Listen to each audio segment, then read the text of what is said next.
ಇವತ್ತು ನಾವು CCRAS ಸರ್ಕಾರಿ ನೇಮಕಾತಿಯ ಬಗ್ಗೆ ನೋಡೋಣ. ಆಯುರ್ವೇದ ಮತ್ತು ವೈದ್ಯಕೀಯ ಕ್ಷೇತ್ರದಲ್ಲಿ ವೃತ್ತಿ ಹುಡುಕುತ್ತಿರುವವರಿಗೆ ಇಲ್ಲಿದೆ ಸುವರ್ಣಾವಕಾಶ. ಅಂದರೆ ಆಯುರ್ವೇದ ಮತ್ತು ವೈದ್ಯಕೀಯ ಕ್ಷೇತ್ರದಲ್ಲಿ ವೃತ್ತಿ ಜೀವನವನ್ನು ನಡೆಸುತ್ತಿರುವವರಿಗೆ ಇದು ಸುವರ್ಣಾವಕಾಶವಾಗಿರುತ್ತದೆ.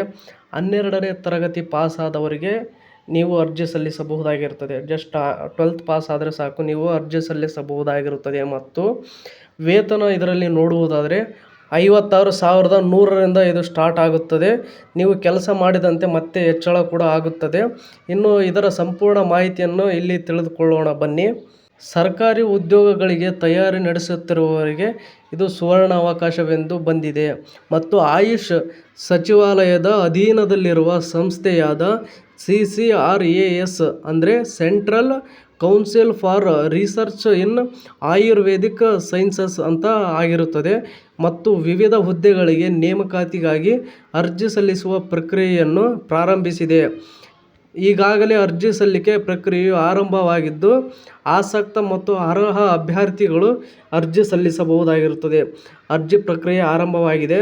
12th ಪಾಸ್ ಆದವರು ಅರ್ಜಿಯನ್ನು ಸಲ್ಲಿಸುವವರು ಇದ್ದರೆ ಅರ್ಜಿಯನ್ನು ಬೇಗನೆ ಸಲ್ಲಿಸಬಹುದಾಗಿರುತ್ತದೆ. ಮತ್ತು ನೀವು ನೆಕ್ಸ್ಟ್ ಪಾಯಿಂಟ್ ನೋಡುವುದಾದರೆ, ಆಯುರ್ವೇದ ಮತ್ತು ವೈದ್ಯಕೀಯ ಕ್ಷೇತ್ರದಲ್ಲಿ ವೃತ್ತಿ ಜೀವನವನ್ನು ಮಾಡಲು ಬಯಸುವ ಮತ್ತು ಕೇಂದ್ರ ಸರ್ಕಾರಿ ಉದ್ಯೋಗದಲ್ಲಿ ಆಸಕ್ತಿ ಹೊಂದಿರುವ ಅಭ್ಯರ್ಥಿಗಳಿಗಾಗಿ ಈ ನೇಮಕಾತಿ ಅಂದರೆ CCRAS ಗ್ರೂಪ್ A, B ಮತ್ತು C ವರ್ಗಗಳ ಹುದ್ದೆಗಳನ್ನು ಒಳಗೊಂಡಂತೆ ಹಲವು ಹುದ್ದೆಗಳಿಗೆ ಖಾಲಿ ಹುದ್ದೆಗಳನ್ನು ಪ್ರಕಟಿಸಲಾಗಿದೆ.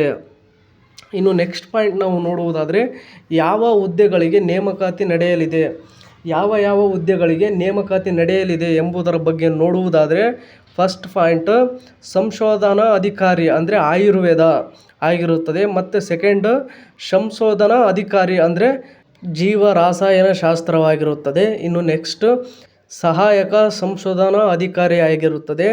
ಇನ್ನು ನೆಕ್ಸ್ಟ್ ಪಾಯಿಂಟು ರೇಡಿಯೋಗ್ರಾಫರ್ ಅದು ಒಂದಾಗಿರುತ್ತದೆ. ಮತ್ತು ಪ್ರಯೋಗಾಲಯದ ಪರಿಚಾರಕ ಆಗಿರುತ್ತದೆ. ಮತ್ತು ಲೋವರ್ ಡಿವಿಷನ್ ಕ್ಲರ್ಕ್ ಅಂದರೆ LDC. ಮತ್ತು ನೆಕ್ಸ್ಟ್ MTC ಅಂದರೆ ಬಹುಕಾರ್ಯ ಸಿಬ್ಬಂದಿ ಆಗಿರುತ್ತದೆ.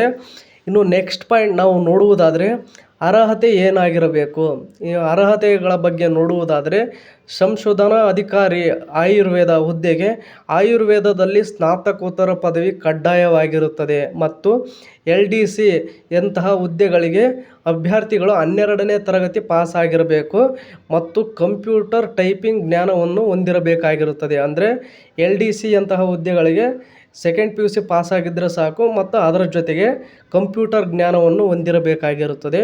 ಇನ್ನು ನೆಕ್ಸ್ಟ್ MTS ಗಾಗಿ 10ನೇ ತರಗತಿ ಪಾಸ್ ಆಗಿರಬೇಕಾಗಿರುತ್ತದೆ. MTS ಅದಕ್ಕೆ 10th ಪಾಸ್ ಆಗಿದ್ದರೆ ಸಾಕು, 10ನೇ ತರಗತಿ ಪಾಸ್ ಆಗಿದ್ದರೆ ಸಾಕು. ಮತ್ತು ಅಭ್ಯರ್ಥಿಗಳು CCRASನ ಅಧಿಕೃತ ವೆಬ್ಸೈಟ್ಗೆ ಭೇಟಿ ನೀಡಿ ಪ್ರತಿ ಹುದ್ದೆಗೆ ವಿವರವಾದ ಅರ್ಹತೆಯನ್ನು ಓದಬೇಕಾಗಿರುತ್ತದೆ.